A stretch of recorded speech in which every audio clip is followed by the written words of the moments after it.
Thank you for using Securus. You may start the conversation now. Hello, darling. Hey, sexy. You know what I have to tell you real quick about sexy? Welcome down the rabbit hole, friends. We're here tonight to discuss what the hell is going on with Paul Ferguson in prison. He's a man who's been convicted of contributing to the death of his own little brother through torture and abuse. Yet, currently, he's spending his days and nights on the phone and on the iPad, texting and chatting with a woman named Jenny. That thing that you said today, I'm not going to repeat it because I know exactly why you changed your response after a while. Like, I can follow you. Like without you even telling me, like, if we're talking about something, right? Mm-hmm. And then, like, you know, so I think what happens sometimes, I think both of us sometimes forget, like, that we're being recorded. Yeah.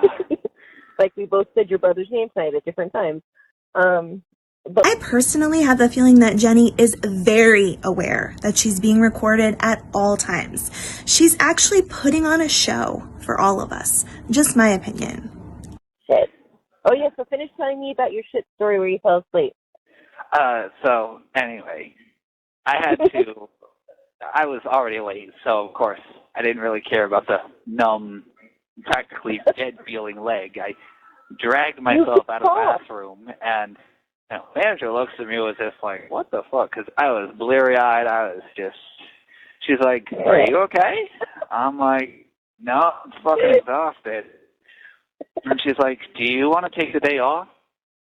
I looked at her with like this just, oh, yes, please type look. Okay, so basically Paul is going to spend hours talking to Jenny about, like, the fact that he used to work multiple jobs, and it was really hard on him. It was really difficult. He got tired. He wanted to take time off. Like, his dad, this is when he was living with his dad in, I think it was North Carolina. And he was giving part of, like, his income to his dad and to his mom, Trish, so that they could afford to live, and because he was living with them. I mean, there's just a lot going on here. There's so many layers to what's happened to Paul, and, like, how self-centered he is about it. The way that he looks at it is so messed up, but also, like, what his parents did to him is so messed up. But the point being that he goes on for so long about it, and basically Jenny will spend this entire time, if you listen to the full call, just be like, oh, Paul. Like, just constantly. It is a situation in which a woman, an older woman, a significantly older woman, is manipulating and acting completely insane with a young boy who already has severe psychiatric problems. And this is why it's important to take a look at this and to talk about what is going on. Oh, I said, yeah, I'll do that. And, you know, I apologize because obviously they were going to have to. I didn't even make it upstairs. I plopped down on the couch and I was out before I even hit it. I guess all the fatigue and exhaustion of working 2 jobs and only getting 4 hours of sleep a night finally hit. Because I think it was like 11 or so when I'm woken up by my stepmother shaking me, Paul, you're late for work. You got to get up. And of course, I just, you know, as clearly as I could with my muddled brain and mouth, I was like, let me go early today. I was too tired to work. And she's all, oh, okay, all right. And I'm not sure if she fully understood just how tired I was. I didn't have a problem with, you know, her lighting a cigarette, because that's what that was her and my dad's one of their morning routines, you know, cigarette and Monster first, caffeine and nicotine. But then she turned on the TV. Mm-hmm. And of course, you know, my first thought is, seriously? I rolled over, grabbed the remote from beside her, turned. Why is a 40-year-old woman sitting at home listening to this baby talk about, like, the time that his mom turned on the TV during the day so he couldn't sleep. And being like, like, it's clear. It's clear how sick this is. Turned off the TV and shut the remote on the table before rolling over and promptly falling back asleep almost instantaneously. I slept till like 2 o'clock. No, it's okay. Drained. I mean, look at my job. If I stay in hospitality, I work nights and days or whatever I want. I kind of choose what I do, you know? Yep. I didn't really have a choice whether to work at McDonald's during the day or the night. I had to choose a day shift because I worked the night shift at Arby's. Oh, man. That's so crazy that you have to work so much, like, at such a young age. For damn near minimum wage, which was like 7-something at the time. Okay, so Paul was like 16 when he had these jobs, and he was like just finishing up at an alternative school. So I don't know everything. I'd really like to know more about why Paul had to go to the alternative school, why he was forced to work 2 jobs. Like I said, I think it was because his parents, like, they weren't financially well off, his dad and his stepmom, and like for him to be able to live there, they wanted him to be working and not playing games all the time. And I think that that's like reasonable. I also think that it's clear that something was up with Paul. That's what really bothers me about his dad, not the stepmom. And I can go into that another time, but I feel like his dad and his mom, Shonda Vander Ark, both have severe mental issues, and they were totally oblivious, or they just ignored the fact that it was clear that Paul needed help. Paul was not acting normally. Paul was really easily agitated and annoyed and inappropriate. I have so much to talk about when it comes to my belief that Paul does fall under the criteria for an autism diagnosis at this point in time. 10 years ago, 20 years ago, maybe not. But diagnoses have changed, and the way that we've expanded the spectrum to include kids who are much higher functioning, like, that has really changed. And I have so much to say about what I think caused Paul to not meet the criteria. Again, I think I want to put it all together in its own little video. I know many of you disagree with me, and I respect all of your opinions, but yeah, like, something was really wrong. Even if you don't believe he had autism, like, it's clear. And I've had a lot of people come into my comments and say, well, there's a lot of weird people out there.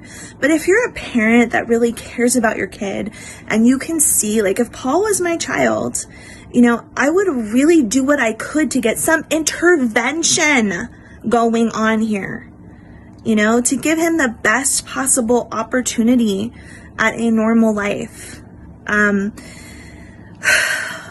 It's just really hard to see yet another woman replacing Shonda Vander Ark in his life. Jenny is basically replacing Shonda. This does not make Paul a victim. You know, it just means that this is part of the psychology of what's wrong with him. He's accepting these crazy, unstable people into his life and letting them lead him. You know, I mean, that doesn't mean that he didn't do wrong. He did wrong, and he's doing wrong. He's choosing to be with this woman again. But the point of all of it is, like, is this what you want from our prison system? Is this what you want for Timothy, for people like Timothy who are abused and have horrible crimes committed against them? Like, some people have said, just lock him away. Just lock him up and throw away the key. Well, this is what he's going to be doing for the next 30 years. Like, sitting in a cell, probably masturbating and texting Jenny and really having the life that he never had before. Now he doesn't have to work 2 jobs. I just have a lot of issues with us pretending like we don't need to put mental health intervention. We really need to invest in mental health intervention in our prison systems. We need to cut Paul off from this woman. Cut him off from his iPad. Stop with all the gaming. And shake him and wake him up and make him go to therapy, you know, and maybe there will only be slight advances. Maybe he won't really take the therapeutic intervention to heart. But I think Paul could definitely at least learn more about what the social norms of society are and how to at least follow them. Maybe he won't believe in them. Maybe he won't fully understand them. But a lot of times when you're dealing with someone on the spectrum, like, one of the things that you the best things that you can hope for are that they at least understand the social norms and learn to live by them. And that's something that would really benefit all of us, not just Paul, everyone around him, our community, our society as a whole. It benefits us to teach people like this how to live, not to just let them sit in prison on an iPad sexting with some almost 50-year-old woman who wants to write a book about them. Like, this is not a good consequence for what happened. 8 at Arby's and 8.50 at McDonald's. Mind you, my dad took half of every fucking paycheck. I know, and you know, that was the other thing too, man. Like, the phone call between you and your father's been released online. Like, that stuff, like, you know what? That's like just common sense and respect. Like, you're having a conversation with your father. Shut up, Jenny. You have no common sense and respect. You are perpetuating the mental illness in this boy. We all see it. Like, and it's clear. I haven't gone into some of the other calls, but Jenny literally says some shit like, well, I've been going, you know, I was in a group therapy session for like 2 years and I learned all about like psychopaths and narcissism. And I'm just like, was it because you were being diagnosed as being a psychopath and a narcissist and you were forced to attend a group session? Like, there's something going on here. It's clear we're not stupid. The majority of us are not blind to what's going on here. And I think it is good that the phone calls have been released so that we can talk about, like, this is what's going on with Paul. This is what's happening to him in prison. Like, he's just living a life of gaming and sexting with Jenny. And this is not the conclusion that any of us want for this situation. I'm not saying that Paul needs to get out. You know, he could spend the rest of his life in prison and it still benefits everyone for him to go to therapy, for him to learn. People will say, you can't go to therapy unless you really want to change. But I think Paul has said that he does. I mean, maybe he's not being truthful with us, but I think he'd be willing to go to therapy. I think he'd be willing to to talk the talk. Maybe not walk the walk, but I think he'd be willing to talk the talk. And at the very least, that may result in him never stepping outside the boundaries like he did before, the boundaries of societal norms. And it may prevent him from hurting, torturing, doing horrible things to someone in the future, even if it's just someone in prison. Like, I don't understand why people don't care about fixing some of these issues to the best of our ability. That should not be aired for the world to see and comment on. Yeah. I respect him, I do, but there are some times where I want to voice my opinion to him about things from way back when, but, you know, I'm afraid. Well, that's like how my parents were. And but I to finish off the story, I did apologize to my stepmother for, you know, basically throwing a tantrum because I was sleepy. Yeah. Of course, that entire day, I could hardly get up from the couch. I guess I had so much fatigue that I hadn't realized, and it felt like my entire body, like someone had sewn lead into every cell of my body. It was just, oh my God. Well, if you ever get mad with me, I'll just start sucking your dick and then you'll be happy. I'm sorry. I'm so sorry you had to hear that. But I had to hear it. Like, I had to live through it as well. It is undeniably just sad. It's sad. It's really sad. You know, thinking about what has happened in this family, the way that these children have been abused and neglected. And here comes Shonda number 2 in the form of Jenny. Like, this is not appropriate. Not in any way, shape, or form. And this is what's going on. This is what's happening. This is what taxpayer dollars go towards. I mean, it's just... yeah, I'm not okay with this. And again, like, I wanted to bring this case to the forefront and talk about some of these calls. And in the next video, I really want to review like some calls with Trish and his dad. So Trish is Paul's stepmom. yeah, like I want to review them because I want to talk about like the weird psychology of what's going on there as well. And the positives, because I think Trish has a lot of positives. But like, this is really sad. All right, I'm going to let you listen to the rest of the call. I don't think I'm going to break in anymore. I just want you to take some time to listen to this. Leave some comments below. Let me know what you think about what I've had to say and what you think about this call. I do want to go over his call with his parents, like I said, in the next video. And then I really want to return to deep diving about like Paul, autism, and what's happened in his life. I think that would very much help me out. Absolutely. If you're like all like in a tizzy, or just popping open your shirt and being like, you thirsty? What? Okay, I'm sorry. I had to pop in one more time. I forgot that this was in this call. So did you hear what Paul just said? Popping open your shirt and being like, are you thirsty? These are some really severe mommy issues. Like, really severe. I mean, we can make fun of it because it's like cringy and funny, but it's also just like, you'll hear how Jenny continues to feed into it. I mean, you can tell she's like, what? But she's like, yeah, yeah, definitely. Like, just, this is the wrong situation 110%. And I feel like a lot of people that tried to help Paul, like Randy and JoJo, whatever issues you think Randy and JoJo have, like they're gonna completely exit his life because of this woman, and he's not gonna have people, any kind of healthy people around him.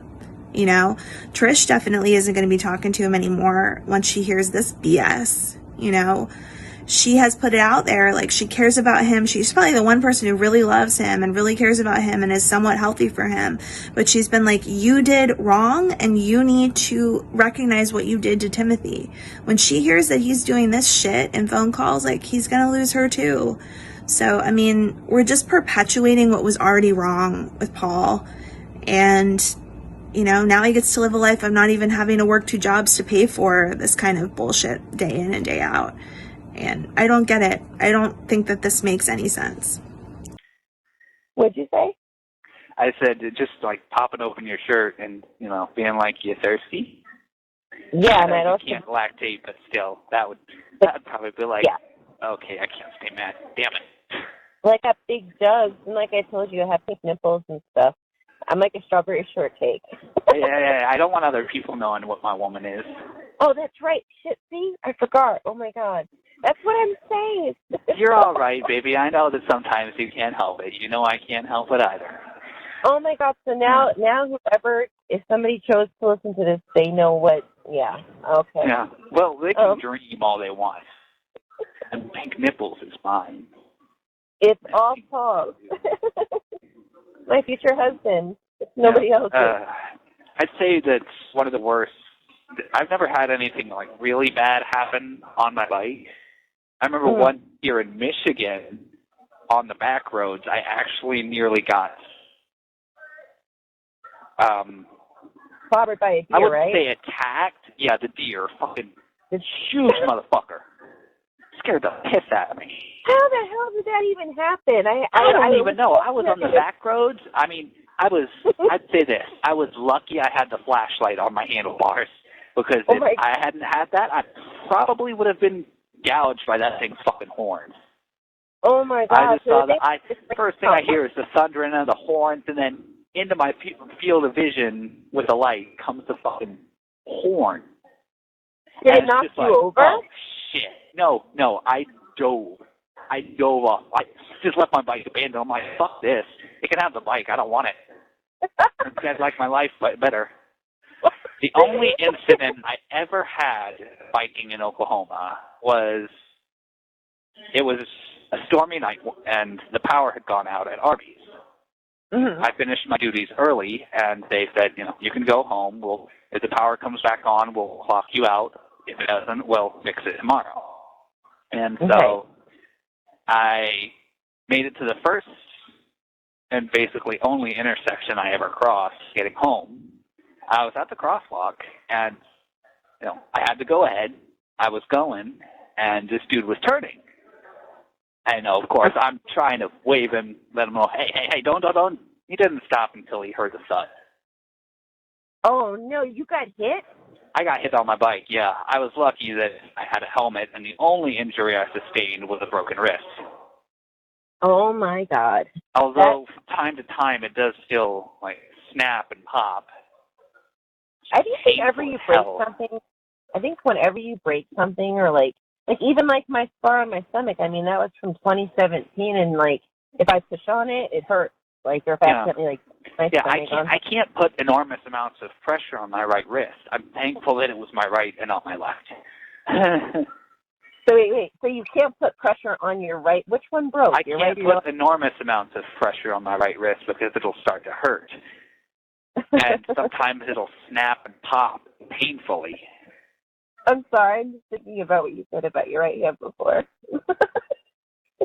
Oh, good God, baby. I'm sorry. I'm so sorry. I'm sorry. You're all right. Okay. No, so I can't believe you got hit by a car. That's insane.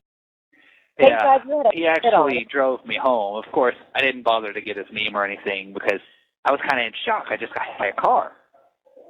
Mind you, when I got home, I saw my dad coming out the front door as I'm pulling my slightly mangled bike out of the guy's trunk. Of course, my first thought is, don't tell Dad, because I think at that point my father had a pistol and a shotgun. I did not want to risk him going after anyone with those. Yeah. No, that would not be good. And so, I walked right past him and I just went, I'm fine. He kind of looks at me funny. He's like, okay. So I went upstairs and I knocked on the door to his and my stepmom's room. And she's like, come in. And I walked in. I'm like, I got hit by a car. She looks at me and just goes, what? I said it like it was almost nothing. It's just like, I got hit by a car. Huh? Oh, my God. How old were you? I'd say that was when I was still 16, 17 range. It was before I started working at McDonald's. I was still going to the alternate school. Okay. So, yeah. Oh, my God. Another thing, as far as sleepwalking goes, I don't think I do. Though I can't say for certain. One time, I fell asleep in my bed. Okay. And then it felt like only a few moments later, I woke up, and I'm thinking, what in the hell? Because I'm standing in the living room. Mind you, the living room from my room, it's, I got to hop out of bed, practically hook a Yui to get to the door, go down the hall, turn a left and go down the stairs, make another Yui and go down the hall. Oh, my God. And so I wake up, and I'm like, what just happened? Yeah. I turn around, my dad's standing right there, scares the piss out of me. I just about swung. I'm like, hi. Oh. I don't know what are you doing? I'm like, I have no idea.